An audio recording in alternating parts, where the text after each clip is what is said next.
বিটিচিত চলিছে এতিয়া নিৰ্বাচনী গৰম বতা মই উপস্থিত আছোঁ ৫ নং চেৰপাং সমষ্টিত আৰু ৫ নং চেৰপাং সমষ্টিৰ দুবাৰকৈ বিপিএফৰ পৰা নিৰ্বাচিত হোৱা যি শ্যাম চুন্দি মোৰ লগত এই মুহূৰ্তত আছে তেওঁ দুবাৰকৈ কাৰ্যবাহী সদস্য আছিলে আৰু এইবাৰো বিটিচি নিৰ্বাচনত তেওঁ প্ৰাৰ্থিত্ব প্ৰদান কৰিছে আৰু তেওঁ ধাৰাবাহিকভাৱে প্ৰচাৰ কাৰ্য আৰম্ভ কৰিছে আৰু এইদৰে আচলতে কাৰ্যালয়ত ৰাতিপুৱাৰ ভাগতে উপস্থিত হৈছে আহি শ্যাম চুন্দি আৰু সমৰ্থকসকলে এইদৰে বিভিন্ন স্থানত তেওঁ যি প্ৰচাৰ কাৰ্য আৰম্ভ কৰিব মোৰ লগত এই মুহূৰ্তত শ্যাম চুন্দি আছে তেওঁৰ পৰা মই পুনে জানিবলৈ চেষ্টা কৰিম কি ক'ব ৰাতিপুৱাৰ পৰাই মানুহৰ ভিৰ আপোনাৰ অফিচত আৰু আপুনি প্ৰচাৰ কাৰ্য কেনেকুৱা দৰে নাই ভাল লাগিছে যে এইবাৰ বিটিচি অঞ্চলত বিটিচি অঞ্চলৰ ৰাইজে বিপিএফ দলক সংগ দিছে তাৰ উদাহৰণস্বৰূপে ৫ নং চেৰপাং সমষ্টিত আপোনালোকে চাওক আপোনাৰ ৰাতিপুৱাৰ পৰাই একদম খুব ৰাতিপুৱাৰ পৰাই ৰাইজৰ মানে যি তেওঁলোকৰ ইচ্ছা তেওঁলোকৰ ৰাইজৰ স্ৰোত আমাৰ কাৰ্যালয়ে ভৰ্তি হৈছে আহি আছে আৰু ৰাইজৰ মনত এটা আনন্দ হৈছে আৰু ৰাইজে এইবাৰ বিচাৰিছে যে হাগ্ৰামা মহিলাৰীয়ে বিটিচিৰ আসনত বহক আৰু আমাৰ প্ৰমোদ বড়ো ডাঙৰীয়াই যেনেকৈ উন্নয়নৰ স্তব্ধ কৰি ৰাখিছিল সেই উন্নয়নক আকৌ এটা নতুন গতি দিয়ক আৰু ভাল লাগিছে আৰু আমি আশা ৰাখিছোঁ যে অহা ২৬ তাৰিখে আমাৰ যেতিয়া ভোট গণনা হ'ব সেই ভোট গণনাৰ দিনাখন হাগ্ৰামা মহিলাৰীদেৱে ২৬টা ২৭টা আসন লাভ কৰিব আৰু বিটিচিত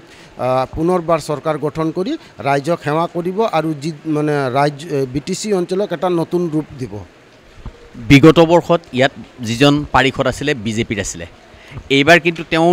নিৰ্বাচনত অৱতীৰ্ণ হৈছে আৰু ইয়াত এজন জনবল থকা ৰাজু ঢাকাল বুলি ব্যক্তি এজন বা UPPLৰ এজন প্ৰাৰ্থী আছে এইসকলে কিদৰে প্ৰত্যাহ্বান জনাব নিৰ্বাচনত সৰু বৰ সকলো দলে প্ৰত্যাহ্বান আৰু যোৱাবাৰৰ যিজন MCLA তেখেতে এইবাৰ ৰাইজে নচ্ছাত কৰিছে তেখেতক ৰাইজে বিচৰা নাই ৰাইজে এইবাৰ বিপিএফ দলক বিচাৰিছে ৰাইজে মাজবাট অঞ্চলত উন্নয়ন বিচাৰিছে টকাৰ বল জনবল সেইখিনি বিচৰা নাই ৰাইজে উন্নয়ন বিচাৰিছে আৰু ৰাইজে গম পাইছে যে উন্নয়ন যদি কৰিব লাগে তেতিয়াহ'লে বিপিএফ দলে কৰিব আৰু সেইকাৰণে ৰাইজে আজিৰ দিনত ৫ নং চেৰপাং সমষ্টিৰ লগতে গোটেই বিটিচি অঞ্চলৰ ৰাইজে বিপিএফ দলক সংগ প্ৰদান কৰিছে মই নাভাবোঁ যে এইবাৰ বিটিচিত আমাৰ অন্যান্য দলবিলাকে চৰকাৰ গঠন কৰিব কোনোবাই হয়তো 4খন 5খন পাব কোনোবাই 7খন 8খন পাব মোকতো লাগিছে গোটেইকেইটা মিলি বিল' 15ৰ তলত থাকিব তো আশা ৰাখিছোঁ ভাল হ'ব আৰু ৰাইজে আমাক আশীৰ্বাদ প্ৰদান কৰিব আপুনি বিজয়ী হ'লে প্ৰথম ফাৰ্ষ্ট প্ৰায়ৰিটি কি কাম আৰম্ভ কৰিব মাজবাটত কিন্তু বহু কাম কৰিব লগা আছে গৰাখহনীয়াৰ পৰা আৰম্ভ কৰি বিভিন্ন সমস্যা আছে কি কাম আৰম্ভ কৰিব চাওক মাজবাট অঞ্চলটো যিহেতু উত্তৰ ফালে অৰুণাচলৰ পাহাৰ আছে আৰু মাজবাট অঞ্চলত বা ৫ নং চেৰপাং সমষ্টিত গৰাখহনীয়াটো কিন্তু একদম প্ৰধান সমস্যা আপুনি যদি উত্তৰ অঞ্চলত যায় সদায় নদীয়ে গাঁও এখনক এইফালৰ পৰা সেইফালে খেদি থাকে সেইটোতো মোৰ মানে মাজবাট অঞ্চলৰ মৌলিক সমস্যা জয়যুক্ত হোৱাৰ পিছত মাজবাটবাসী ৰাইজে বিভিন্ন সময়ত মোৰ লগত মত বিনিময় কৰিছে তেওঁলোকে যিসমূহ সমস্যাক মৌলিক সমস্যা বুলি তেওঁলোকে চিহ্নিত কৰিছে সেই মৌলিক সমস্যাসমূহকে মই প্ৰথমে প্ৰাধান্য দিম হাগ্ৰামা মহিলাৰী ঘোষণা কৰিছে যে ওদালগুৰিত মিনি সচিবালয় হ'ব ৰিহন দৈমাৰীক উপমুখ্য কাৰ্যবাহী সদস্য দিব আপুনিও কাৰ্যবাহী সদস্য আছিলে এইবাৰ কি দাবী কৰিব আপুনি বিজয়ী এই গোটেইখিনি কথা সম্পূৰ্ণৰূপে দলৰ ঊৰ্ধ্বতম কৰ্তৃপক্ষই আৰু আমাৰ হাগ্ৰামা মহিলাৰীদেৱে বিপিএফ প্ৰধান হাগ্ৰামা মহিলাৰীদেৱে ভৈৰৱকুণ্ডত যেতিয়া নিৰ্বাচনী প্ৰচাৰ চলাব আহিছিল তেখেতে মুকলিকৈ ৰাইজৰ আগত কৈছে যে ৰিহন দৈমাৰী জিকিলে তেখেতক বিটিচিৰ উপমুখ্য কাৰ্যবাহী সদস্য হিচাপে দিব আৰু সঁচাকৈ ওদালগুৰি ৰাইজৰ কাৰণে বা আমাৰ পশ্চিম অঞ্চলৰ কাৰণে আমাৰ কোকৰাঝাৰত অহা যোৱা কৰা থকা মেলা এনেকৈ কিছুমান অসুবিধা আছে ইয়াত আমাৰ মিনি ছেক্ৰেটেৰিয়েট বনাব যিসমূহ কাম আমাৰ কোকৰাঝাৰ নোযোৱাকৈ হৈ যাব সেইসমূহ কাম আমাৰ ওদালগুৰিৰ পৰাই কৰিব যাৰ কাৰণে বিপিএফ দলৰ এটা এজেণ্ডা আছে যে ওদালগুৰি মাজমজিয়াত এখন মিনি ছেক্ৰেটেৰিয়েট বনাব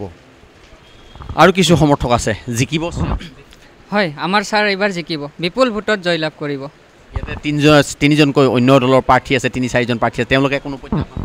নাই তেওঁলোকে কোনো প্ৰত্যাহ্বানৰ মানে লিষ্টত নাহে আমাৰ শ্যাম চন্দি ডাঙৰীয়া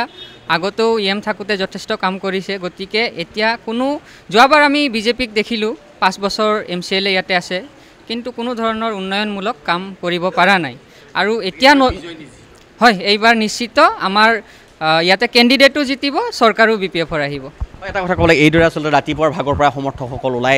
আহি যে 5 নং চেৰফাঙৰ যি BPFৰ প্ৰাৰ্থী শ্যাম চুন্দিৰ সপক্ষে এইসকল লোক ওলাই আহি দিন